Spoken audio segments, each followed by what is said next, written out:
Hi, it's Brad Clark, and this is the video for step 3, how to maximize your employer pension. Are you lucky enough to actually have a pension? Because they're kind of going away. Is your employer offering you a lump sum?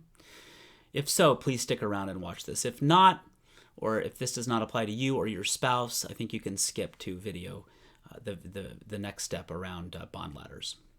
So, I need to admit something up front, first of all. I really like pensions. I don't have one. I wish I did. I really like them. I love them for my clients. A pension is a source of guaranteed income that you cannot outlive. That's a big deal given all these risks to retirement income and the peace of mind that comes from it. There's no risk that you will mismanage your lump sum. In other words, if your employer is offering you a lump sum, one of the risks of taking the lump sum is that you might mismanage it. It turns out that the depletion rates on lump sum offers are very high. In other words, a lot of people end up mismanaging a lump sum. You may not think that you're that type of person. You probably aren't, but you know what happens. and so by taking the payments, it's a way to make sure that there's no chance of mismanaging that lump sum, either you or your advisor. Another argument is product diversification. So you've heard of diversification between stocks and bonds. Product diversification means having different types of financial products to drive retirement income. So why do so many people take the lump sum? It's fascinating to me. The first is a psychological or behavioral fact, which is that human beings tend to value what's directly in front of them more than valuing things in the future.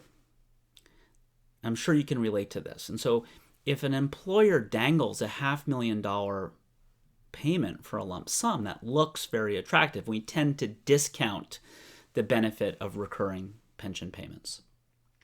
Secondly, we like the feeling of control and the feeling of flexibility having those lump sum dollars in our hands.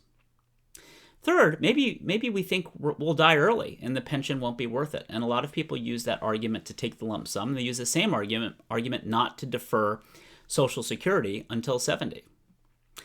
Maybe we believe that we can take that lump sum and invest it and get superior returns. Or maybe our advisor is pushing us. So we want to leave an inheritance is another reason I sometimes hear. And as I just mentioned, maybe your financial advisor pushes you to take the lump sum. And I think you should be very careful listening to the advice of a financial advisor on this topic, because most financial advisors have a conflict of interest. Of course they want you to take the lump sum because they stand to make more money either in commissions or in percentages. So be careful. So a couple of tips. First, remember your income floor, the concept I've been teeing up in the last couple of videos. Needs, wants, and wishes, income floor. Well, guess what? A pension can be a very attractive and important part of your income floor to finance your needs or your base salary in your retirement.